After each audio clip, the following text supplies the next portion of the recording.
యూట్యూబ్‌కి క్రేజ్ తగ్గింది అనడం కరెక్ట్ కాదు. ఉదాహరణకి పాటలున్నాయి. పాటలకు క్రేజ్ ఉన్నప్పుడు కానీ, పాటలకు క్రేజ్ పోయిందనుకుందాం. అప్పుడు గానీ సూపర్‌గా పాడాలి. సంగీతం తెలిసినోడే పాడతాడు. మామూలు వ్యక్తులు పాడలేరు గదా! పాట అంటే సంగీతం తెలిసినోళ్ళు, వాళ్ళు మాత్రమే పాడతారు గదా! వాళ్ళనే సింగర్స్ అంటారు. అంత గొప్పగా ఒక మామూలు మనిషి పాడలేడు. కాబట్టి సింగర్స్ అంత గొప్పగా పాడితేనే అది పాటవుతుంది. పాటకు క్రేజ్ ఉన్నప్పుడు మాత్రం మామూలు వ్యక్తి పాడితే పాడిండ్లా? ఆ పాటలు హిట్ అయినాయా? హిట్ కాలే. మంచి మంచి సంగీత జ్ఞానులు, స్వరజ్ఞానులు, ఇళయరాజులు లాంటి వాళ్ళ డైరెక్షన్‌లో వస్తే సూపర్ హిట్ అయితాయి గదా!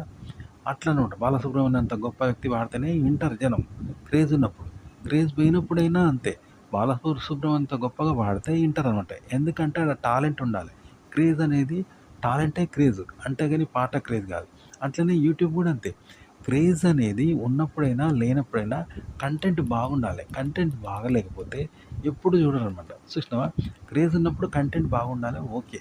అద్భుతమైన కంటెంట్ ఉంటే లక్షలు లక్షలు సంపాదించండి. కోట్లు సంపాదించండి. కానీ క్రేజ్ పోయినప్పుడైనా అదే క్రేజ్ ఉండాలి. అదే సూపర్‌గా. క్రేజ్ ఉన్నప్పుడు కంటెంట్ ఎంత టాలెంట్‌గా చేశారో, క్రేజ్ తగ్గినప్పుడు కూడా అదే టాలెంట్‌గా చేయాలి.